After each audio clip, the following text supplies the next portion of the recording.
Good morning and welcome to 23 Degrees Sideways, Coyote in the Highlands, wars and rumors of wars, vaccines and pandemics and monkeypox and a half marathon where people are falling out and dying in numbers, like over a dozen people seeking medical treatment. I don't know if this is hype or, the media reporting, or I don't know if it's not being media reported because I haven't been paying that much attention the last 2 days. I've been doing a lot of stuff. I've got a shade roof up here on the east side of the outdoor kitchen and my captain's chair up, and I've got a lot of patio laid, and I'm working on one of the domes, and everything's really cool.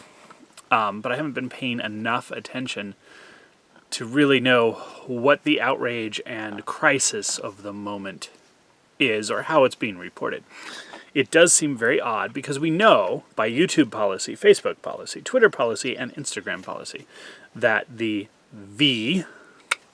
shots have nothing to do with anyone dying of heart attacks, blood clots, any of that during exercise. There's some other cause. It's usually referred to as global warming or climate change. In middle 70-degree weather, you can't run anymore because it's different than the 70-degree weather from 10 years ago, 3 years ago, 3 years ago. Interesting.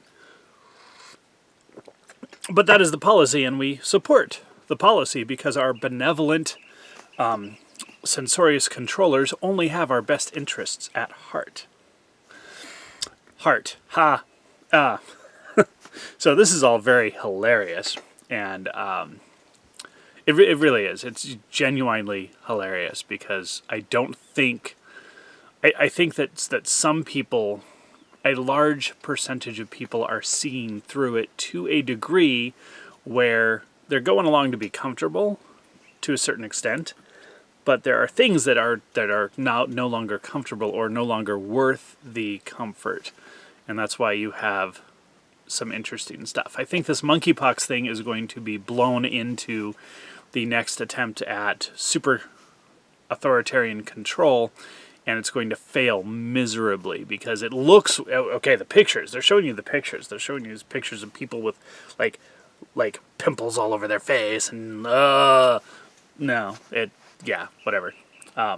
There's some indication from some weird people that this is actually nothing more than chickenpox on roids, or a weaponized, weakened form of smallpox, or what happens with weaponized smallpox to people who are vaccinated against smallpox, or something weird. We don't know what. I'm not suggesting anything, I'm just telling you this is stuff I've seen and read, There's people who are saying that there is actually no virus at all. It's just a Western diet disease. So I don't buy that.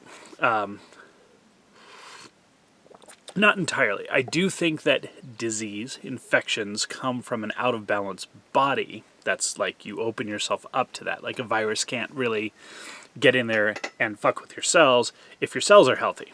It's not like some magic thing that you have no control over. It's like you can be healthy. So, okay. I still think there's an infectious agent. I still think that you can put yourself into a position where an infectious agent will act. The thing with the chickenpox, monkeypox, possum pox, cat pox, you know. Okay, so basic predictions. This is going to be an animal reservoir. It's going to be spread by other animals, not monkeys. They're going to report that it's spread by cats, dogs, bats, lemurs, minxes, foxes, coyotes, whatever, rats, possums, raccoons. Of course, raccoons will have to spread it because trash pandas are a thing right now. They're a meme, so they'll be part of the effort to, diss us, the meme warriors. They have to do something to fight our trash panda memes. So the monkeypox animal reservoir in the U.S. is definitely going to be raccoons. Yep. Even possibly the Arizona ringtail, because it's related, but it's not really a trash panda meme, so they might skip that one. This is just all quite hilarious. I don't think a lot of people are buying it this time. I I don't want to say that there's no chance of a real pandemic, a real epidemic. I just think that they're engineering clickbait, profit, power consolidation, power transfer, wealth transfer, and an attempt to eliminate independent governments. Now, here's the thing, okay, and I'm getting off track from the Enlightenment stuff. This video, we're going to have to deal with it just a little bit. Here's the thing. It's not that the globalists want to remove those in power in the United States or the UK or France or Germany or whatever. Those power elites are part of the globalists. What it is they're trying to remove the power of the citizenry.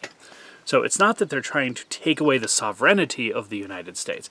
They're trying to take away the sovereignty of the citizenry of the United States. And that doesn't mean sovereign citizen movement with some weird admiralty law says that I exist only as a contract piece when I'm born and whatever. I'm a corporation. That's all bullshit. I don't buy that.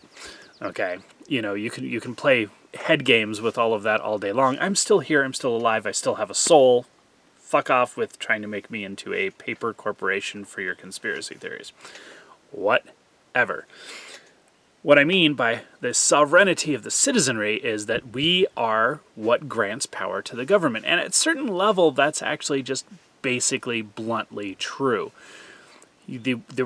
But that power can only be exercised in mass, in some form of group. It doesn't have to be a mass as in a majority. It just has to be a mass as in, a couple hundred guys who are firm and committed and can keep to a course. And that's where they're trying to break it down in a lot of ways, is they're trying to break it down by splitting everyone up and preventing those cohesive forces, those cohesive groups, free association. They're also just flat out trying to reduce the power of the electorate in that term. Elections don't matter if you vote for the wrong thing because, climate crisis, epidemic, pandemic, this crisis, that crisis, this war, that war, means that your vote doesn't matter because the deep state, the establishment state, the globalists, the elites, the oligarchy, whatever you want to call it, they know better, and we're just too dumb to rule ourselves, which is farcical. Okay, so that farce aside, that's what's going on. It's another power consolidation move. I think a lot of people aren't buying it, and I think that they're struggling mightily to try to figure out how to keep everyone obedient and down without that. Now, of course, they have an advantage because the vast majority of the people who are really into freedom and independence want to be left alone. So that's a problem. It's very hard to get us to organize and be activists because we want to be left alone and be free. So there's that. What that means is that probably we're going to have a more or less conservative, values-driven, traditionalist, humanities-based, and it could be like humanism, literally humanism.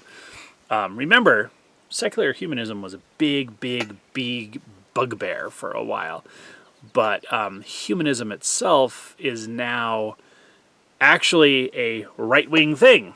The idea of human liberty and freedom and dignity and all that has become very much a right-wing thing, even though they try to use some aspects of that, equality of outcome and this and that as a tool of the globalists.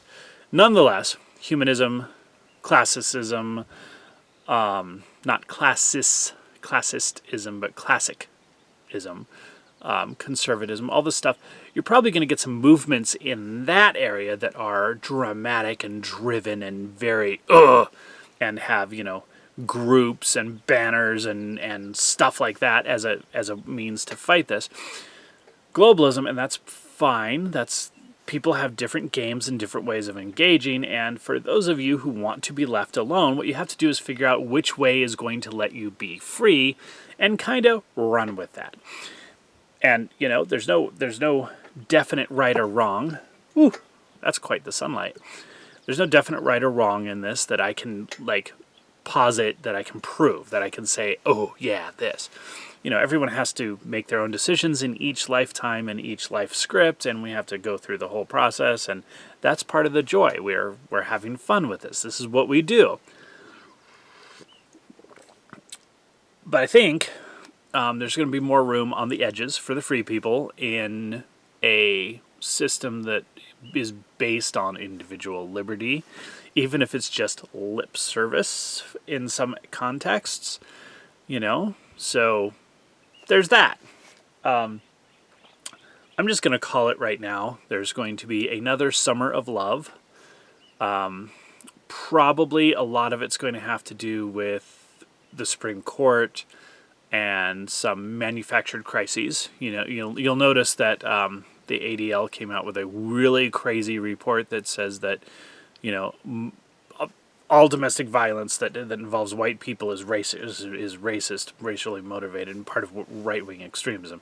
Now, there's an interesting little bit to that I should dig into, which is that there's a structural, not racist, structural, not racial, structural problem with our society that causes a lot of maladaptive things that result in domestic violence, but it has nothing to do with right-wing or left-wing, except insofar as either of those wings tries to induce more stress, life stress, and false scarcity on the population.